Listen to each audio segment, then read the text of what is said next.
Alright, so the second video is going to cover operations of polynomials, which is the other part of what we've covered so far in this unit.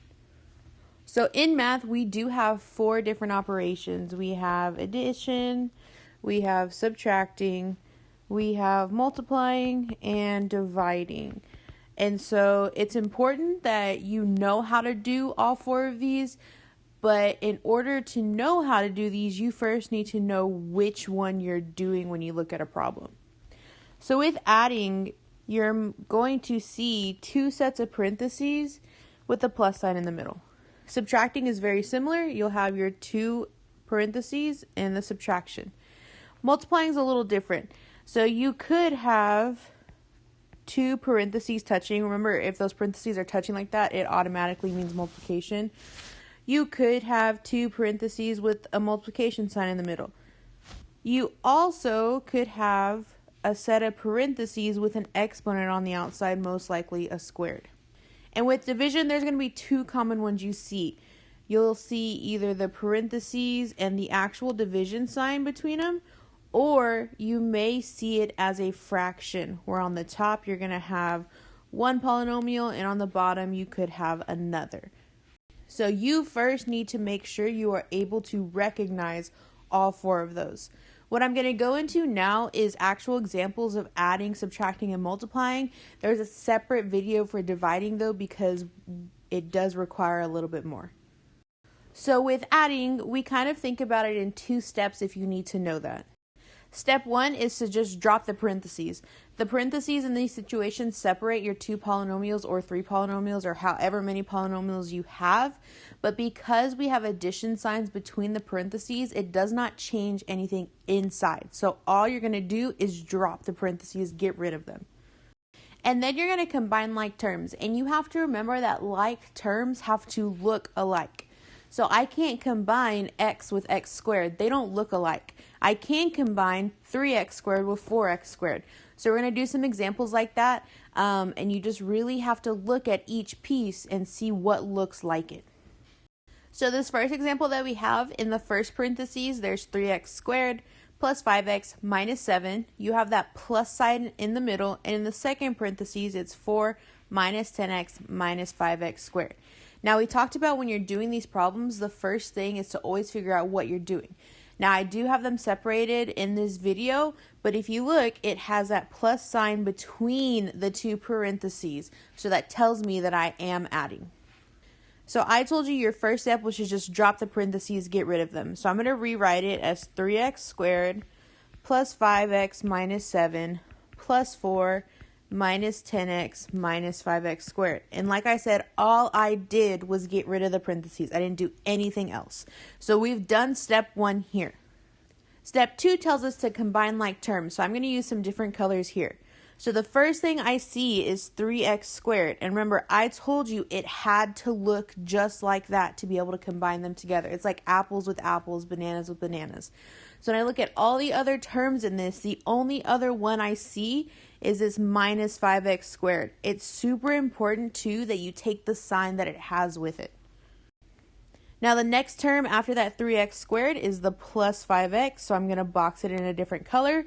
When I look through all my other terms, I also see that minus 10x, which means that those 2 are like terms. And then after that, I have this minus 7 here. And there's only one other term, which happens to be a plus 4. It's also just a constant, so I can combine those 2 together as well. So now that I know what are like terms, I'm just going to combine them together. That's why it was really important to box the term with its sign, because I'm going to start with my x squareds. I have 3x squared that I've already boxed, and it's going to be minus 5x squared. So I deal with the coefficients. 3 minus 5 gives me negative 2, and I keep that x squared with it. I don't change the x squared part.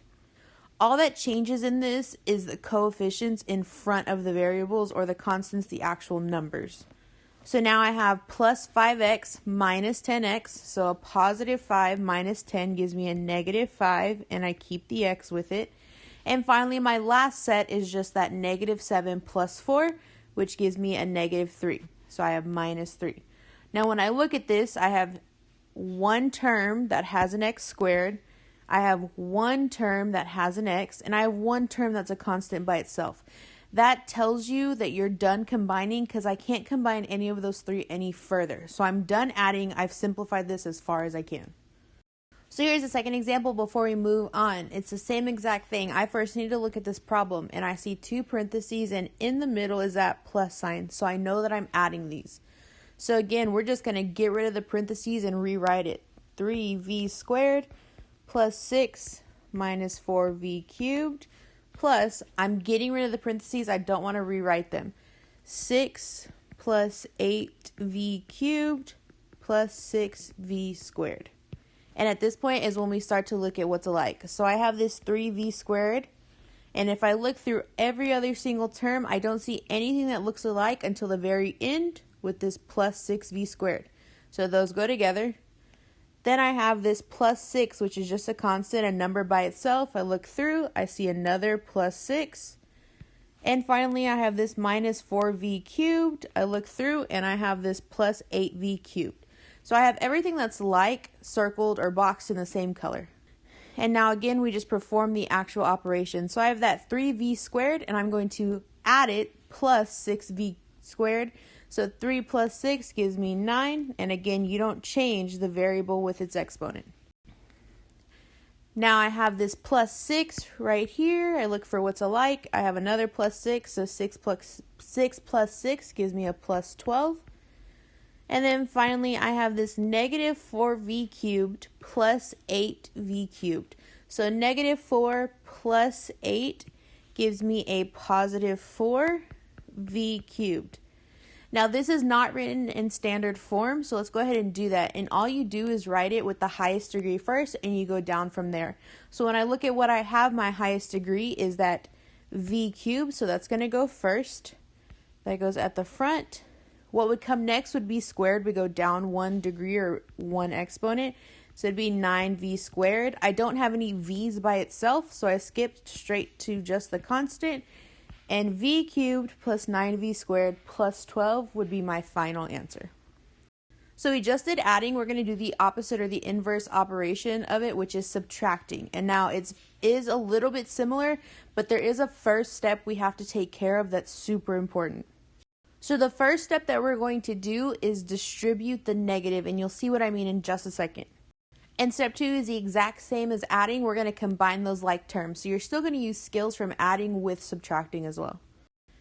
So here's the example we have. In the first parentheses is 8x minus 4x squared. There's a minus sign between the two parentheses. And the second one is 5x squared plus 6x plus 9. So just like adding, you look between the two parentheses and it tells you what you're doing. So since we have a minus sign here, we are subtracting. Now I told you your first step with subtracting is to distribute that negative. So I'm taking this negative and I'm multiplying it by everything in parentheses. What that means is I'm just changing everything's sign. You have to make sure though that you distribute that negative to everything. You can't just do it for the first term. So when I carry that out, my 5x squared now becomes a negative 5x squared. My positive 6x becomes a negative 6x. And my positive 9 becomes a negative 9.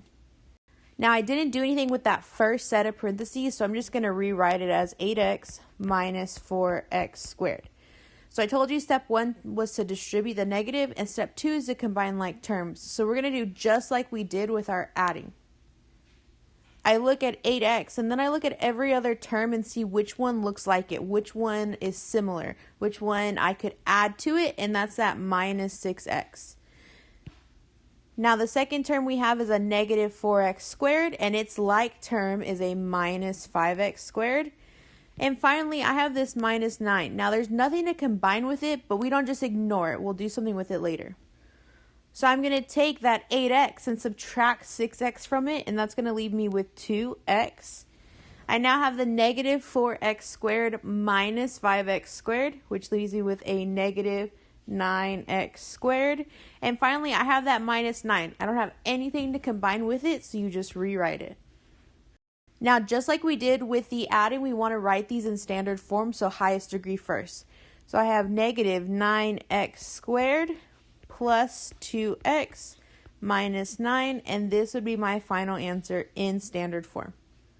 So here's my second example. I'm going to look and see what's between the two parentheses. Here is a minus sign, so I know that I'm subtracting. So that tells me my first step is to distribute that minus sign to everything in parentheses. We didn't do anything with the first one, so we're just going to rewrite it without the parentheses. 2p minus 5 minus 5p squared. When I take that negative and distribute it to the 8p squared, that gives me a negative 8p squared.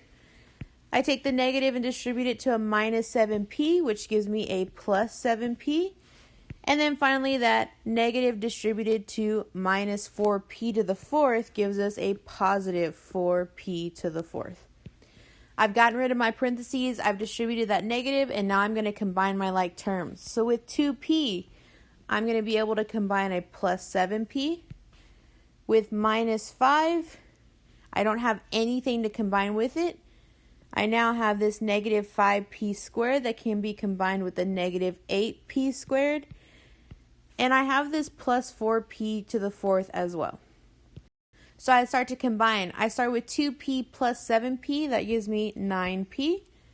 I don't have anything to combine with that minus 5 with, so I just rewrite it. I have negative 5p squared minus 8p squared, so I combine those numbers together and get a negative 13p squared. And then I have that 4p to the fourth all by itself, so it goes on the end. Again, we're going to write this in standard form, so we're going to write it with the highest degree first. So that 4p to the fourth comes to the front, minus 13p squared, because that's the next highest degree, plus 9p, and we ended off with that minus 5 on the end. So here is your final answer. Now the last operation I'm going to cover in this video is multiplying, which is our third operation. Now with multiplying, our first step is to multiply everything by everything. Some of you call it foiling, some of you happen to call it distributing. All we're doing is anything we have, we need to multiply it. And then just like adding and subtracting, we're going to combine our like terms.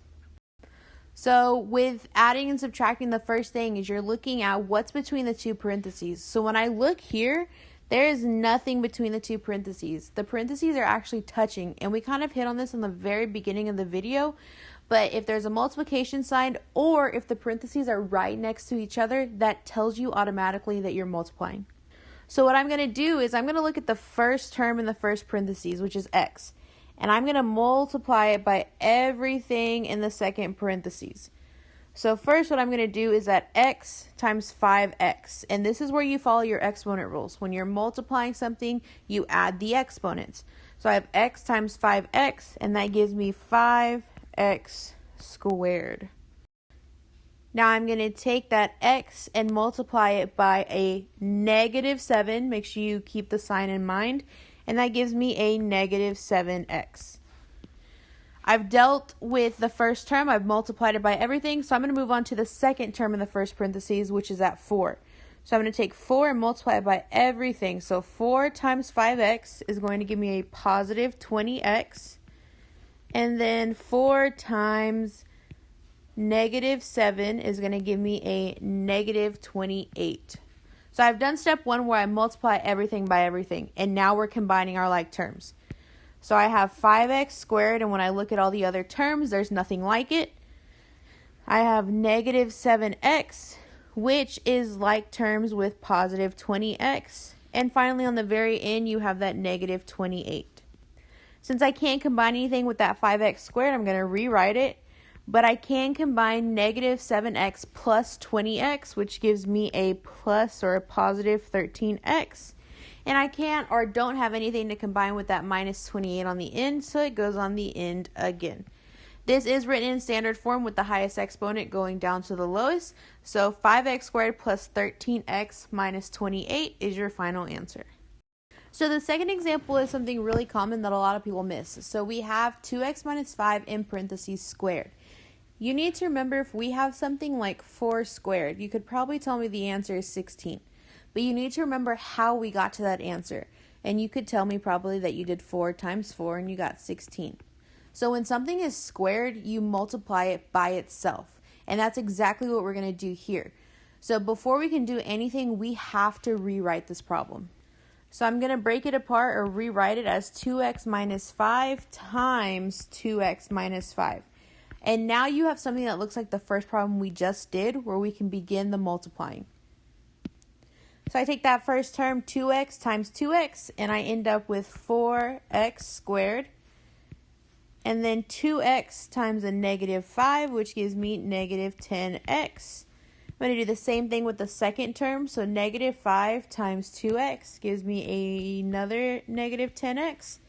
And then negative 5 times negative 5 leaves me with a positive 25. We can now combine our like terms, and if you look, the only thing that we can combine happens to be right here. There's nothing else to combine with the squared, and there's no other number to combine with 25. So I end up with 4x squared minus 20x plus 25. This is in standard form, so this is my final answer.